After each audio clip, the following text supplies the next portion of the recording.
Look at her, the way she adjusts her hat, the way she smiles at someone off camera.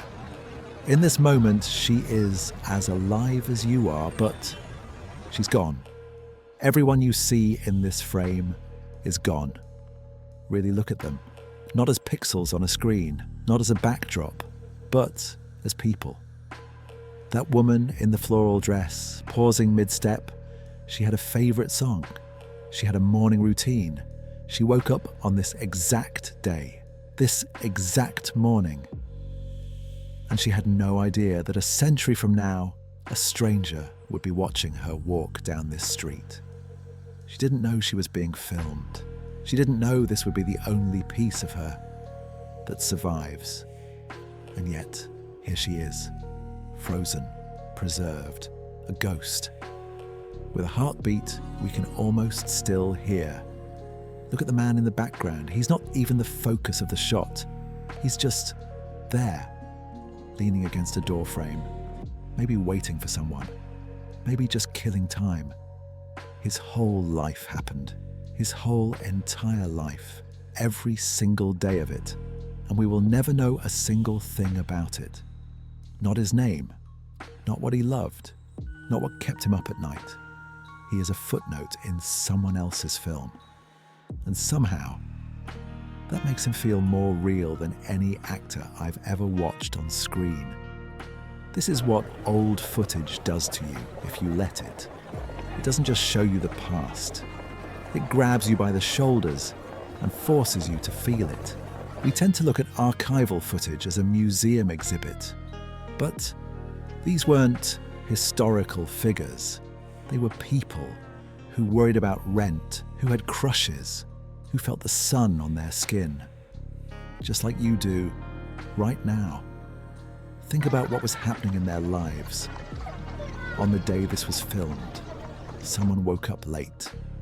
Someone burned their toast. Someone got into an argument with their mother and spent the whole afternoon replaying it in their head. Someone fell in love that week. Someone found out they were sick. Someone laughed so hard at dinner that night that milk came out of their nose, and the whole table lost it. These are not dramatic moments. These are not the moments that get written down in history books. But they are the moments that made up a life.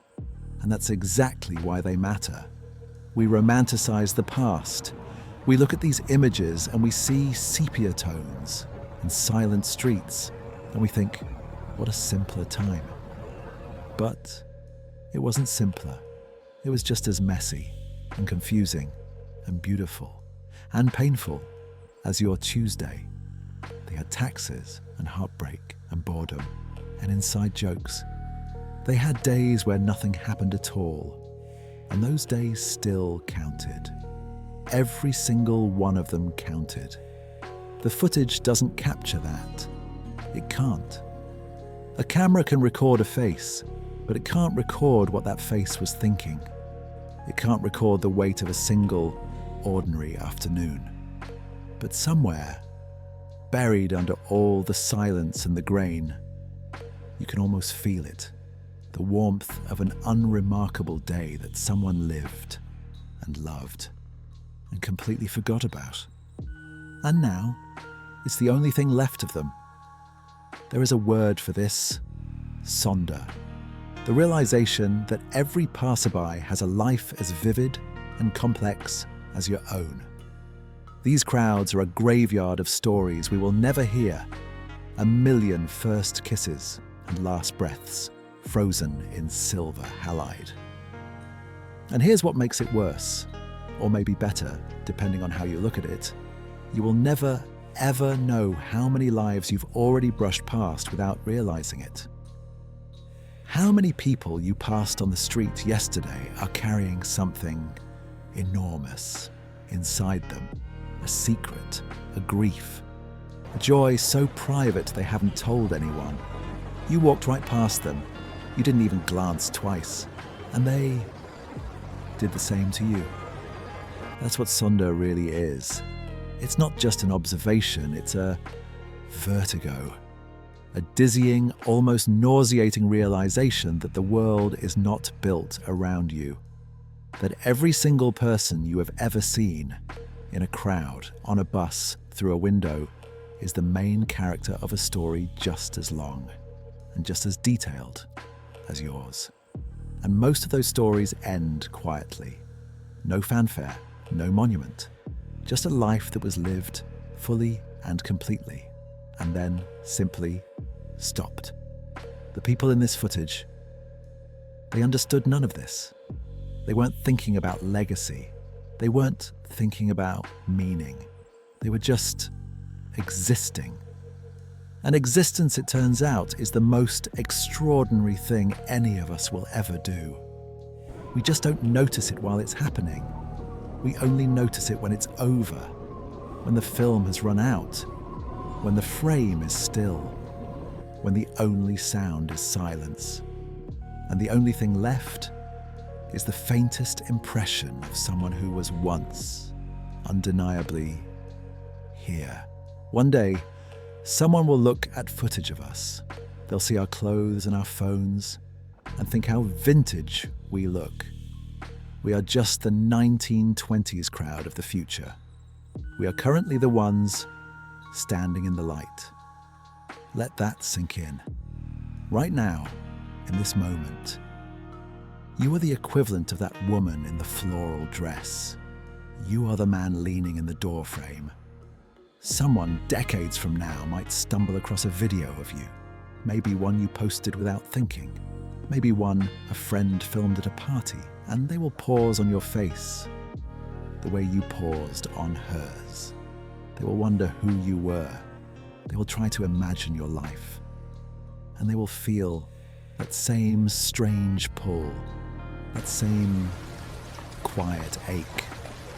You don't feel like history right now. You feel like a Tuesday. You feel like someone scrolling their phone or drinking cold coffee or staring out a window. But that's exactly how they felt too. Every single person in every frame of archival footage you have ever seen felt exactly the way you feel right now. Mundane, unimportant, invisible. None of them knew they were becoming the past. None of them knew they were becoming material. And here is the thing that really gets you, if you sit with it long enough. We are all, right now, in the process of becoming ghosts. Not metaphorically, literally. The version of you that exists today, the way you laugh, the way you hold your coffee cup, the specific sound of your voice saying hello, that version is already disappearing. Every single day, you are shedding a version of yourself that will never come back. And one day, the last version will shed too. And all that will remain is footage, fragments, a few seconds of someone who used to be alive, frozen in light. They aren't just ghosts in a machine.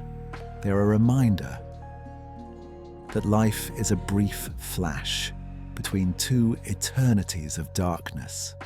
So, what will you do with your flash? Thanks for being here while you are here.